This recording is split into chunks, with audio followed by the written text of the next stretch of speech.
building upon what we discussed with Doug on Monday, the PE world. What I took away from our conversation were three shifts. One, there's a big move towards PE ownership. It's just more and more of the Hmm. buyouts that we see are driven by private equity. uh, there is a sort of race to the top and to how big you can get. So like the platforms are getting consolidated, and you're starting to deal in the PE world with bigger and bigger and more complex conglomerates and roll-ups of companies. And where the financial playbook, the financial arbitrage playbook was the really the name of the game traditionally, now it's moving much more towards product and software execution as the Hmm. way to drive value, or to, a lot of these PE firms have value creation teams now, or entities that are very much focused on, okay, it's not just going to be cost cutting, rationalization, rip and replace. It's going to be, we need to make sure that we drive growth, that we expand the product set, that we adopt new technologies and so on. And so Hmm. that's what I took away as the three shifts that are happening in the PE world, and where I think liminal arc is super relevant to help play there. Because the big dilemma, or the big chasm to cross there is, um, if you are a PE firm and you're acquiring assets, you're acquiring companies, you have your portfolio companies, something we've talked about before. When you acquire them, they've been very successful at getting to point A, right? Getting to a place where they were valuable to you as a private equity company. Now, the team that's in place, the products that are in place, the infrastructure underneath, that was what took that company that you acquired to point A. Um, as a private equity firm, you look at it and you have a business plan, you have a business case that you say, I want to take it to point B.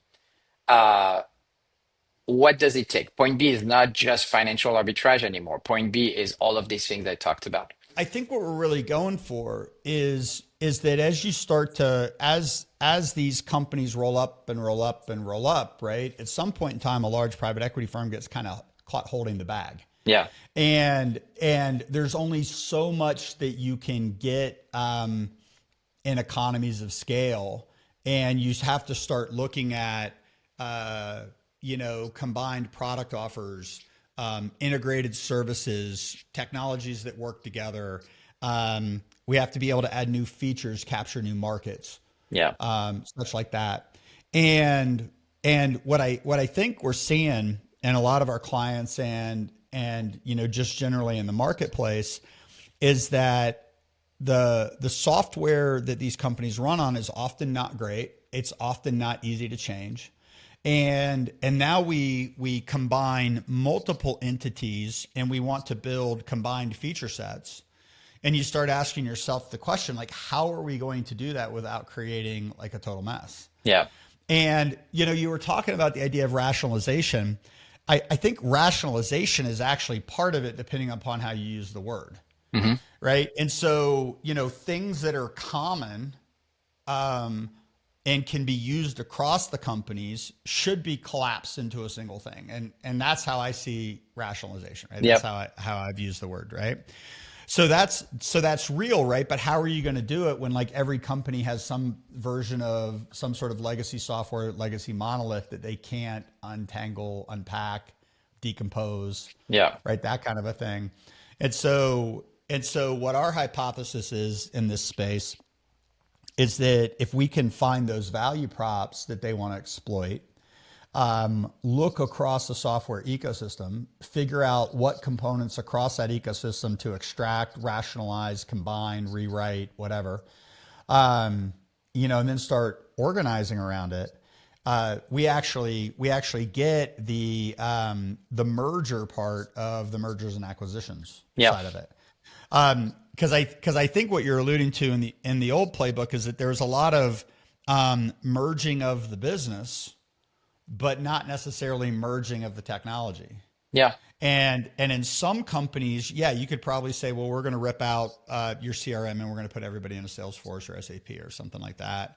But when the software is the product, Yeah. what are you going to do there? And that's where I think our offer really comes into play, is because when you can start to look at the business capabilities, the product capabilities, start to understand, the at least a hypothetical domain design of the technology stacks, start to figure out what to extract, rationalize, combine, align the technology to the business, Yeah. and then connect it up into the business problems they want to solve, then I think that's where we start to where we start to be able to win. The idea is that somebody in that roll up at some point is going to be left holding the bag and is going to have to run that company Yeah.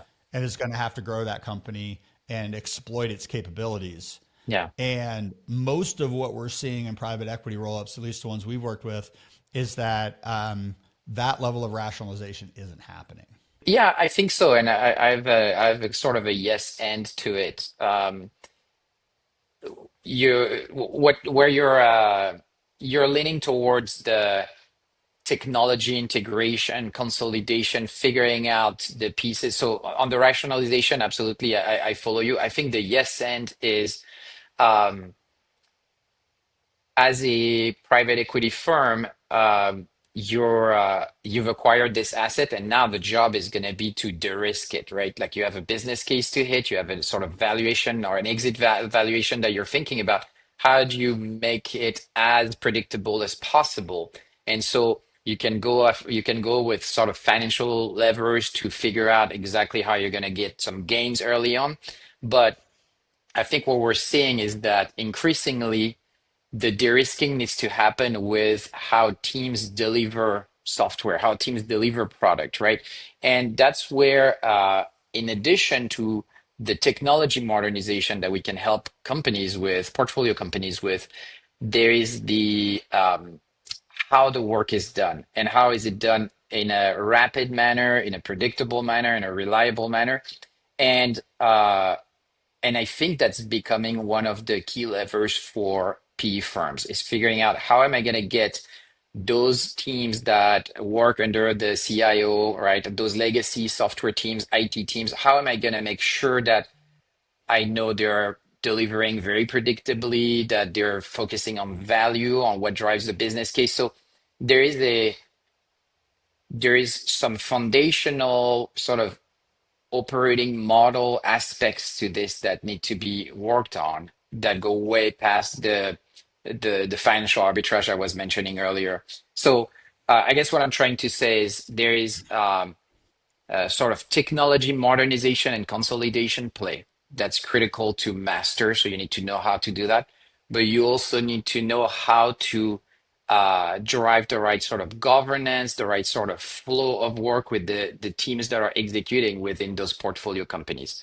And that's a big shift, right? A big overhaul that if you're focused on quick wins, kind of like, okay, we need to exit this or consolidate it in a year, and we just need to focus on broad stroke consolidation and so on, you're never going to tackle this aspect of it of how do you increase the throughput and the predictability of the teams that are delivering the software. Going back to my point, right? The teams that took that company to point A, how do you get them in a motion that goes towards that point B that's going to lead to your exit?